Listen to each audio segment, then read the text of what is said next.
Hi class, and welcome to Module 11, which is going to cover how to vermicompost. This is actually one of the funnest ways to compost because you're actually farming worms. Let's dig into it. So what is vermicomposting? It's actually utilizing earthworms and the soil microorganisms that we've already talked about in a managed system to convert organic waste to worm castings. Worm castings, we'll cover a bit more about what those actually are, but remember that this is a managed system, so it's much like farming. You're going to control the environmental conditions so that your worms can thrive, reproduce, and convert all your compostables to worm castings. Just some fun facts about earthworms. There are more than 9,000 species of earthworms worldwide. This is fascinating. Each worm has 5 pairs of hearts and a simple brain, so they have 10 hearts total.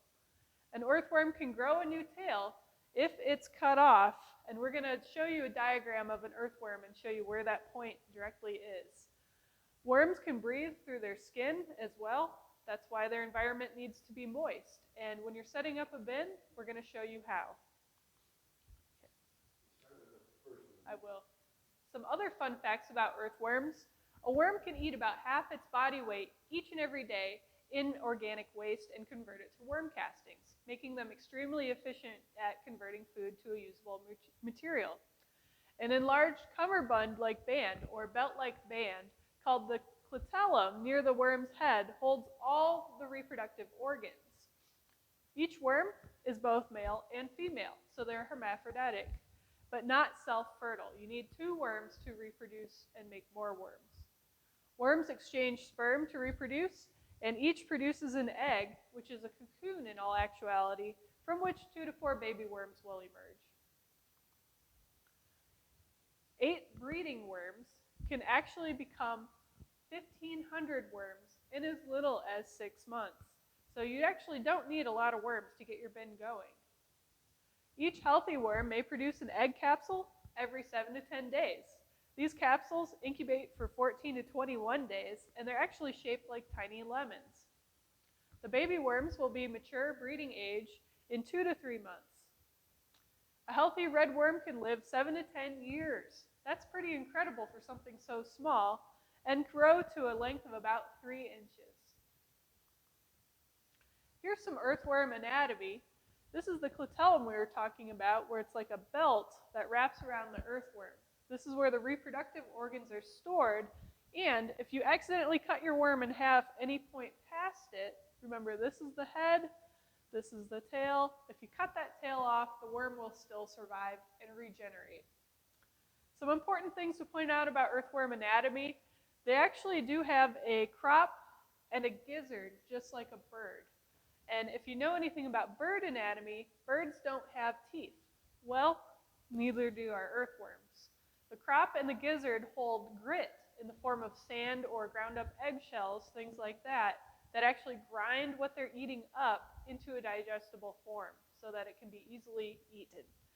So next time you think about earthworms, think about all the little parts inside that worm. Okay, now remember Anna said that there were 9,000 species of earthworms? Well, generally those species of earthworms can be broken up into 3 main types, and that's what we're going to talk about now, is the 3 main types of earthworms. The first type is the epigeic earthworms. Now epigeic comes from the Greek, which means on the earth. Now these earthworms live near the surface. They don't build burrows. They stay and live amongst the decaying organic matter that's on the soil surface. And they feed on this decaying plant matter, this leaf litter, and any dung, anything else that's up there, on the surface. So they're very weak burrowers and prefer to live amongst all that loose organic material. Now they're usually dark in color, and that's because if you're going to live near the surface, you don't want to show up real brightly or all the robins are going to come and pick you up. So they're usually darker in color. That helps them to hide in amongst the leaves and the topsoil, and also gives them some UV protection. They have real strong muscles because they need to be fast. If you're living on the surface and an enemy shows up, you need to get out of the way as fast as you can. So these guys have strong muscles. They're really fast movers. The common names you hear from them a lot of times are wiggle worms, because you touch them and they just go crazy wiggling. So that's because of the strong muscles they have. And the epigeic worms are the ones that are very important in composting, because they rapidly consume and excrete organic matter. They feed and eat a lot. They reproduce very quickly, and they're usually small in size, usually anywhere from less than an inch up to 7 inches in length. So this is the first type of earthworm, the epigeic worms. Then the second type is the endogeic, and this comes from the Greek, which means within the earth. Now these worms will burrow within the top layers of the soil, and they prefer to live down under the surface. They don't like to come up to the top very much and rarely come to the surface. They're usually found in the upper 6 to 12 inches of soil if you dig down in there. And they usually will have horizontal burrows. Sometimes you can find them hiding under the rocks and logs, because they kind of think that that's down deep below the surface. And when you have heavy rains and sometimes you have a lot of worms coming up to the top of the surface, this can be a lot of the endogeic worms. This is sometimes when they will actually come to the surface, when the ground gets saturated with water and there's plenty of moisture to keep them from drying out as well, then they may come to the surface. And they are generally small, between 1 and 12 inches long, and they tend to be, as you can see in the picture up there, a little more pale and colorless, kind of almost translucent. They have weaker muscles. They don't need to move as fast. They don't need to run and hide. What they do need to do is be able to burrow. And so they don't need to move fast, they just need to move strongly. And because they live under the surface, they are the ones that help to mix the soil a lot and create better aeration in the soil. So in your garden, these endogeic earthworms are really, really good, because they're the ones that are burrowing down in the root zone, mixing things up, creating air pockets, creating aeration for the roots. So the endogeic ones are the ones that are really good in the garden. And the third type is the anesic. And these is from the Greek for out of the earth. Now, these worms, they live below the ground, but they come to the soil surface to feed. And a lot of you people probably know of them as night crawlers. That's a common name for a lot of the anesic worms. They bury really deep. They can go as deep as 6 feet down into the ground, burrowing and hiding during the day, and then come up at night and feed on the organic matter that's up on the surface. And a lot of times they'll come up at night and grab organic matter and drag it back down below ground where they live, and so then they have food down there all the time. So they have plenty of food, but they only come up at night and take it down with them. So these are the anesic worms. They're some of the most common worms on Earth, and these are the ones that are most often used and grown for fishing and such as that. Like I said, they're commonly known as night crawlers. They have weak muscles for moving rapidly, because they don't need to move very rapidly. What they do is burrow deeply, and so they have muscles and do that for burrowing, but they don't need to move very fast.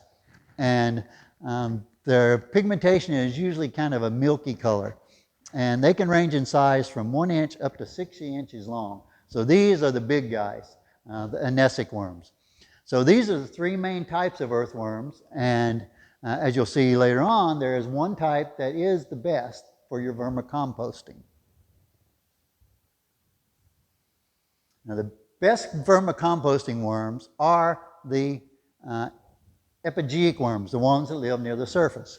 And the most useful one is the red wiggler, or Icenia fetida. Now, any of you who see this name may think, oh, okay, that kind of looks like a word that I'm familiar with. Fetid, yes, means rotten. And these worms, actually, they have that name because they do have an odor. They don't smell the best of the earthworms, but they are the best ones for composting. They live in the upper soil. They don't burrow. They consume as half their weight in food every day or more. But some other things that they need is they need 70% moisture. Remember, as Anna pointed out in the anatomy, earthworms breathe through their skin. And if the skin's not moist, they can't breathe. And they need 70% moisture in order to breathe. Otherwise, they suffocate and die.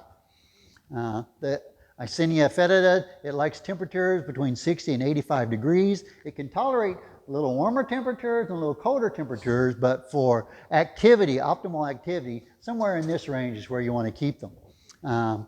pH 6 to 8, that's kind of a neutral. Aeration, they need that aeration because they're going to be moving around, and because they're in that surface kind of hiding just below the leaf litter, the aeration is needed so that they can get their oxygen. So they need good ventilation, good draining. They need bedding and food, which we're going to talk about a little bit later. And as I mentioned, these are epigeic worms. They live near the soil surface. So the importance of to these is lots of surface area. So you don't want a vermicomposting bin, say that like we were talking with you about in the hot composting bin, like a trash can that's really narrow top but really deep, because it's that surface area where your worms are going to be living and all the activity is going to be going on. Now you can do a vermicompost bin like that if you want, if you continually layer it up, layer it up, layer it up until you fill it up. But if you want to start out and keep them happy and keep them working as fast as you can, the best way is to have a lot of surface area but not very deep. Keep it shallow because they want lots of surface area for their activity. And they do not like the light. So keep that in mind. They live just below the leaf litter surface, so darkness is required for your Icenia fetida composting worms.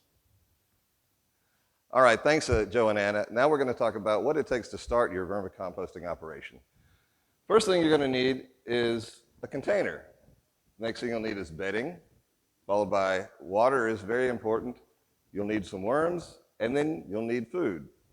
We'll talk about all these things coming up. So what are some important qualities of a container?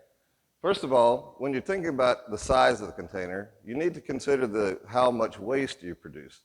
So this top thing says you'll need 1 square foot of surface area per pound of kitchen scraps that you make per week. So for 1 week, save all your kitchen scraps and weigh them. For every single pound, you're going to need a square foot size surface area in your container. So if you have 2 pounds of kitchen scraps, you'll need a 2 square foot size container. It does need to be about minimum of 8 to 12 inches, and that's for just a very classic, very simple one bin operation. That can change depending on how you collect the material. So what Dr. Joe was saying, the red wigglers are surface feeders. So as long as you add material to the top, they will keep moving into that new material and leaving behind the finished compost. So you'll need some way to get that out. So if there's a drawer or something like that, you can go higher. That's what we're saying. So, but minimum 8 to 12 inches. It does need to be in a dark area or easily darkened. The color of the container doesn't really matter. It just can't be in the sun. It should be durable. It should be able to last at least a couple of years because you wouldn't want it something that's going to break down as fast as the material that you're using. So plastic bins work really well. Plexiglass or glass, old aquariums, things like that work pretty well. Even wooden boxes can be used, but you wouldn't want to use any kind of treated wood or cedar, anything like that that would inhibit their feeding. You do need drainage holes on the bottom. You need about a 1/4 inch to 1/2 inch size holes about every 6 inches apart. They're critical to let excess moisture out and to also allow oxygen and air to come in through the bottom as well. It does also need 1/4 inch to 1/2 inches holes in the sides, but they're going to be above the highest level of the material you'll put in. So I'll have another better picture coming up, but you don't want the holes down where the material is. It'll let it spill out, things like that. And then you want a solid lid, no holes in it, if it's going to be kept outside at least. And this lid is going to help maintain the moisture level. maintain the temperature, and also keep out pests. You don't necessarily want it fitting super tight because you would like some of that excess moisture to get out if it needs to. And also the lid helps keep it dark. And necessarily this is a star because you don't always need this. A lot of times, especially if you're going to be putting it inside someplace, you're going to want a solid tray underneath to catch the leachate, which also, it's a good compost tea anyway. You'd want that material anyway, but certainly if you put it inside, if you don't have a bottom, you would want to raise it up off the ground so again, that air can get under there. And also you don't want your worms just crawling out straight to the bottom into the soil. So, we talked about one of the things you need is bedding. Now, bedding and food kind of are similar because the worms will eat the bedding, but the bedding is just the main material that they're living in. So it's very important to have some good bedding material. One of the things, a good quality of bedding material is it retains moisture. So you want to be able to get it wet and then it kind of holds that moisture for a long time. A lot of these things like we see are all, we know that once we get them wet, they will stay wet. They need to be able to provide aeration. So this goes again into that thing about the particle size. We have things like wood shavings and wood wool here, but we would not want to use sawdust, at least not bulk sawdust, because bulk sawdust is very small particle size and it compacts really well. So in that case, the aeration is very poor, so we wouldn't want to use that. You want it to be non-toxic. Again, this is very important, so be careful what you put in there. Similar to what I was talking about with the treated wood or anything like that, you wouldn't want to use anything that would poison them. You want a high carbon to nitrogen ratio, so you want those browns. Brown materials basically are what bedding material is, you know. And you want to have a neutral pH, right around in that 7 range, and then it needs replenishing. So you're going to want to have a good source of this stuff so you can keep adding it as the worms consume it and you use it. Some really excellent products to use here, we see newspaper or office paper. So yeah, shredded paper just about of any kind works really well, but yeah, when these businesses, they shred their documents for privacy, those work really good. Cardboard works really well. Again, it should be shredded up. Wood shavings, shredded leaves, cannot stress the importance of shredded leaves enough. Every time when you take a whole leaf, it takes so much longer to break down than when you chop it up into small pieces and you get the particle size right. Coconut core is good. Aged manures, again, aged manures are important. You wouldn't want to put a fresh steaming pile in there. That's not good. Egg cartons, but the cardboard cartons, then you have commercial bedding is available, chopped straw, wood wool. Things like this work really well.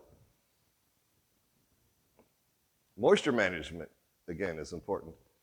Earthworms breathe through the skin, like Dr. just mentioned, and moisture is essential for that gas exchange. So they have to have the pores properly open so that the oxygen and carbon dioxide can come and go. 65 to 70% moisture is ideal. If it gets too wet, the swarms get sluggish and their breathing rates decline, or you can really easily drown worms, so you have to watch that. If it's too dry, the worms have difficulty breathing. So you can buy yourself a moisture meter, just like with a regular compost, you can get a moisture meter, or you can do the squeeze test. Just gather some of the bedding in your hand, squeeze it. You would like to get just a few drops coming out. Not a lot of water, but just a couple of drops. That way you know the moisture is right. It's about 70%. So the right amount of moisture also enables the worms to travel easier. So again, it's a lubricant. It eases the whole process and encourages the worms to reproduce and helps maintain the overall health. So moisture is kind of one of the most critical things to have correct in your pile. Now, it is all about the worms. Vermicomposting is worm farming. That's what we're trying to do. We're trying to make these guys happy. We're trying to provide everything the worms need for their life cycle so we can be successful. The Epigeic worms are the best. They eat 90% organic matter and 10% soil. So like Anna was pointing out, they have that gizzard, so they need that hard material to help break it down. So most of what they eat is organic material with just a little bit of that mineral particles in there. The Earthworms fetida can eat half their body weight per day. So you can calculate how many worms you need by how much waste you produce. And you need 2 times that. So for every pound of food you have, you'll need twice that weight in worms. Now, you want a shallow box with lots of surface area is best. So as the worms are feeding, because they're surface feeders, we don't really want a deep material that they're not even going to go into. We want something shallow so they can get in and really go and take it out quickly. And we need the temperature to be between 60 and 85 degrees. So you can see sometimes around here it's difficult for us to get that because even in the shade sometimes we can get above that temperature. And we need the pH between 6 and 8. It does need to be in darkness, and the worms can be commercially available or you can get them from a friend. You do want the actual Earthworms fetida rather than just your whatever's common in your ground. You don't want really don't want the night crawlers and things in there. Now, let's talk about what's for dinner. So composting earthworms, they do feed on decaying plant matter and manure that is near the start of the decomposition process. So they actually like things that have begun to break down already. Dr. Joe was talking about if you just threw a whole apple into a vermicomposting bin, they would not attack it at all. It would take quite a while for that thing to start breaking down before the worms could use it. So if you have a new system, you want to start slowly to let it build up. You want to let the worms get acclimated. You want to get the system right. The worms are going to be reproducing on their own. So there's no reason to put a whole bunch of material and a ton of worms in there because you might have the ratios all wrong and you'll have a die-off or something like that. So it's best to start slow and work your way up. Organic material that is breaking down, they like, again, they like this stuff that's already kind of pre-digested, if you will. They do need that gritty material, the fine sand, the crushed eggshells, and the cornmeal for their gizzard. They do eat bedding material, like I mentioned. Size is important. The smaller the particle, the better. So again, just like with the regular compost pile, it's better to go ahead and chop up the food scraps and things like that before you put them in the pile. The smaller you get them, the better. And worm food is actually the decaying organic matter and associated organisms. So yeah, they're not just eating the leaves and the kitchen scraps. They're actually eating and living on the microorganisms that are breaking those materials down. So that's actually an important part of their diet. This is a neat little graphic. If you'd like to look at it better, just go ahead and go to thesquirmfarm.com, great name. But this is just a nice little thing showing some of the things that red wigglers can eat. So you have a whole list of vegetables and carrots and things like that. Then you have things that you can feed them, but you have to be careful in moderation. Things like pizza crusts and pancakes, pasta, rice, bread, potatoes. And then things you don't want to feed them. So that's the citrus fruits and meats, dairy products, spicy, greasy, salty foods, no pet waste, no prepackaged foods, no eggs. Egg shells are great, but again, just like a regular composting pile, we don't want to put whole eggs in there. And no non-biodegradable material. So that's all stuff that's not good. And then more tips, they're just talking about getting the moisture right, things like this. So this would be great, a little thing to look up on your own. And then let's talk about locating the worm bin. We've already talked about how the temperature is important. It's ideal between 60 and 85 degrees. So bright sunny locations can cook your worms, and unprotected outdoors can freeze your worms. So, in a heartbeat. If you leave your worm bin out in the sun for just one afternoon in the bright light, you can kiss them goodbye. They will steam them, is what's going to happen. And of course, we have to worry about the temperature getting too low. Now, you do have drainage holes, so remember that when you're talking about where you're going to put it. This one over here, they show this is actually a 2-bin system, but they've got this bottom here to catch anything that might leak out. It's preferably to have it elevated. Avoid locations with standing water. So those holes in the bottom, if you were to put it on the ground and then it's in an area that gets water, even if it doesn't drain well in a heavy rain and it takes a few minutes, that's a few minutes that all that water is just going up into your container. That's not going to be good for the worms. And you do need aeration. Aeration is critical. It's that good air movement they need.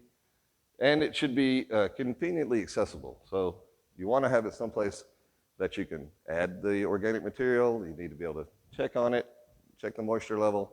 And also when you go to harvest it, you want it to be accessible that way. So just a word about temperature. You can use a thermal probe, a thermometer, much like the ones discussed earlier. So just like the other composting thermometers, it's typically a dial with the probe that you can stick down in the material. You want to measure the temperature inside the bin, not on the outside. It's very important to know what the actual worms are experiencing. So temperatures below 50 degrees will cause the worms to really slow down and become lethargic and inactive. Temperatures below 40 degrees will kill your worms over an extended period. So that's not even that low. So you have to be careful. Temperatures above 80 degrees will slow down worm activity. So again, if it's too hot or too cold, they'll slow down the activity. And temperatures above 95 degrees will kill your worms quickly. So shading and ventilation lowers the temperature. Insulating wrap will help prevent cold temperatures. And heat lamps and other heating sources can warm the worm bin. So there's lots of ways that you can influence the temperature and keep it right. So we went through all this trouble for providing the worms the perfect environments to thrive, and what do we get out of it? Worm castings. And a more pleasing term for worm poop. Shoot, you wrote that weird. Okay, hang on, let me start over. You said, what do we worm poop? Yeah, or yeah, I'll say that. Okay. So we just went through all that trouble, setting our worms up, providing the perfect environment, and feeding them things that they love. What do we get out of it? Well, worm poop. A fancier name for that is worm castings, and there's a lot of benefits to this. Worm castings contain partially composted organic matter. They contain humus, not hummus, humus, which if you remember is an important component in soil. They contain beneficial microorganisms too. That includes bacteria, fungi, nematodes, and actinomycetes. All that stuff is alive in your worm castings. And most importantly, I think, they contain available plant nutrients. This stuff is black gold for our gardens. So how do we go about harvesting this black gold? There's a few different ways we can do it. First and foremost, the migration method. That's getting the worms to move away from the finished material and into unfinished material. There's a few different ways to do this. Many of the commercially available worm farm kits have multiple trays that stack, and you can actually move the trays, which have holes in the bottom, so that the worms travel from one bin to the other.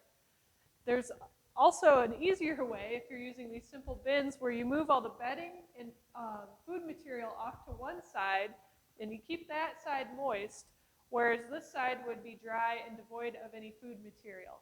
It does take them 2 to 3 weeks to fully migrate from one side to the other, but that's considered a migration system. You can use the photosensitivity method. That would be hanging some kind of light fixture or taking the cover off your bin so the worms go further down into the bin. That works quite well. You can screen the material. This over here is a screening option where it actually spins the worm bedding and everything and the castings come out. You can make a screen, that's what's up here, where it's like a frame that goes over the bin, and you kind of gently put all the material through the screen and you move your worms into a new bin or a container so you can add them back in later. And you can do a bottom opening bin. This one here, it's hard to see. It's got hinged doors that open so that the finished worm castings come out the bottom and you can harvest them without disturbing the upper levels where the worms are being active and feeding. Now, you might run into some issues with your worm farms, so we have a whole slide on troubleshooting. Fruit flies, flies, and other insects might be attracted to the food waste that you're adding to the bin. In particular, if you have a lot of fruit scraps or material that's partially rotting, that can mean that you have too much kitchen waste and not enough bedding material or brown carbon in your system. That's very similar to what we see in a compost pile as well. You have to have those ratios just right. You can bury the food under that bedding material when you add it, and that should help eliminate the problem. Odors, sometimes they smell pretty bad, especially if you're putting them in a kitchen or under your counter. I've seen that before. So you do want to make sure that everything's balanced. That can be from poor aeration, which causes anaerobic decay. That can cause odors. Food with innate odors like manures. So if you have your bin indoors and it smells bad because you added manure to it, maybe don't try doing that. Bad foods. If you have any kind of meat, dairy, or fatty material added to your bin that starts rotting because the worms aren't eating it, that can cause a lot of bad smells as well. So avoid adding that material. Worm death. Now, Chris covered a lot of this when he went over the environmental conditions that worms need to thrive. If your worms are passing away or dying, it could be a moisture problem, a temperature issue, a pH problem, or something related to the food material that you've been adding to your bin. So you might have to reassess what's in the bin, the set of environmental conditions that it's being exposed to, and go from there. All in all, worms are very fun, and remember, vermicomposting is worm farming, so set up your worm farm. Be sure to post all your questions to the message board. There's been a lot of great activity and photos being shared on there lately. We'd love to see your worm bins if you have worms at your house.